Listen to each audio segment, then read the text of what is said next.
Let's go to our studios in Washington right now. Jonathan Schanzer is standing by. He's a former U.S. Treasury terrorism analyst. Nowadays, he's the vice president of research at the Foundation for Defense of Democracies. Jonathan, you no doubt, like us, are following this story closely here. And what do you make of what they might be doing here, the sort of modus operandi, if I can use that term, of these terrorists? Well, I mean, they've carried out an attack, and now they're trying to figure out a way to get out of this without going to jail. My assumption was going in that they probably thought they were going to be killed on their way out of the attack, that there would have probably been a clash already. My sense, though, is that they don't necessarily have a backup plan, that they're kind of wandering about trying to figure out how to get themselves out of this, while the French intelligence services, which are quite professional, I think are probably closing in. It's interesting you say that, because I've heard that from a number of people now, that they thought this was going to be a one-way mission, a suicide mission, in fact, that they were not going to come out of this alive, and now they managed to escape, and they're trying to figure out what the next step is. Well, that's right, and so, you know, if the end goal for them was to only carry out the attack and likely be struck down in the process, here they get a chance to escape. This is going to turn very messy. You know, in other words, I don't know how they think they're going to cross over to the border of another country. I'm sure all the bordering countries are on alert.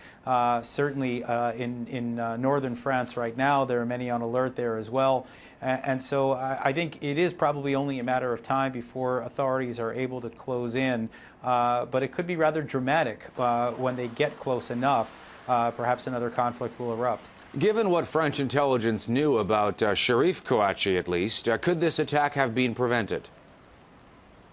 Well, look, these are extremely difficult things to crack. I mean, if you have a smaller group, such as the group that we saw yesterday, 3 people, and they kept all of their conversations off of, for example, telephone, kept it off of email, and only had discussions amongst themselves in private quarters, it would be exceedingly difficult to track this. Even with one person having a previous record of jihadi activity, there would be no way to identify a conspiracy. And so I don't think you can hold the French accountable for this unless, of course, there are electronic traces, and we do not have any knowledge of that right now. Right, and the most challenging aspect is sort of how do you stop everybody all the time who might be wanting to do something like this?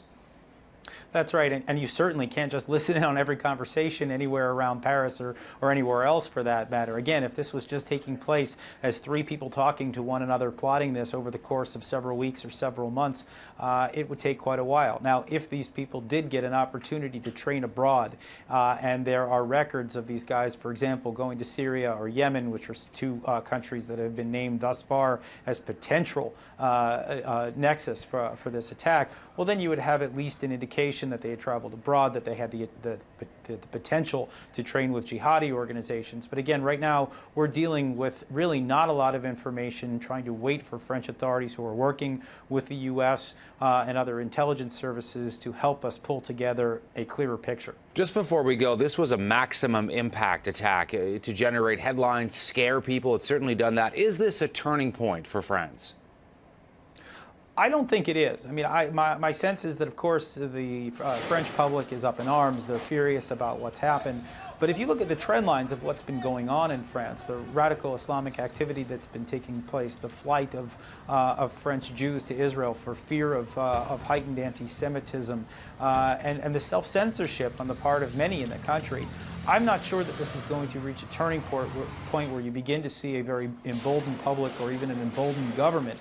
You still have a very large population of Muslims in France. Now, of course, the radicals probably represent an extremely small number of those, but nevertheless, there's going to be fear of challenging this important constituency. I think the government is still going to tread very carefully. This is what I think is probably the best way of describing the French government today. Jonathan Schanzer in Washington. Good to have you here, Jonathan. Thank you. Thank you.